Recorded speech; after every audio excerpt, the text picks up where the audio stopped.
It's day 13 of the 25 million rand Nulane Investments criminal trial today. This week, the court heard that two former Deloitte employees had spoken on a call in between their testimonies, I beg your pardon. Deloitte was paid 1.5 million rand for a report, which was later sold to the Free State government for almost 17 times that amount. Erin Bates is part of our team on the ground. She's been watching the story for quite some time, joining us now live from just outside court. And my understanding, Erin, is that the Deloitte witnesses had actually spoken about emails, but one of them actually didn't mention them in their statement.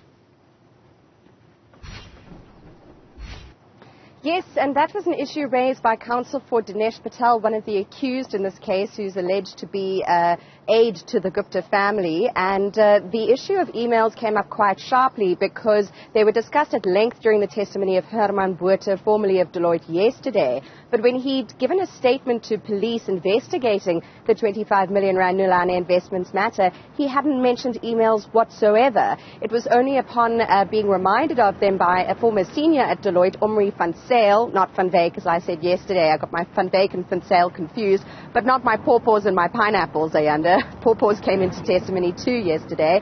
It was on being reminded of those emails by Van Sale that he then was able to testify on them. And they're really important here because they show the correspondence between Deloitte and the alleged Gupta front company Nulane Investments over that high-level due diligence report.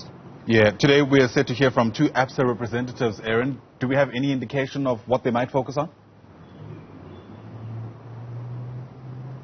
Well, they're going to talk about ABSA accounts embroiled in the financial flows linked to this alleged state capture fraud. And this, well, could lead us into more evidence in which there could be mention of the likes of Ronika Raghavan of Oak Bay, another person very close to the Gupta's business dealings in South Africa. She's been charged as an alleged aide to the Gupta family involved in these dealings, but we haven't heard much on her or the Gupta's other businesses mentioned in the indictment as yet. And so as we head toward the tail end of week 3 of the state capture criminal trial, we're going to start getting into the money laundering evidence as we hear from bankers, having heard from consultants and before that representatives of the Free State government.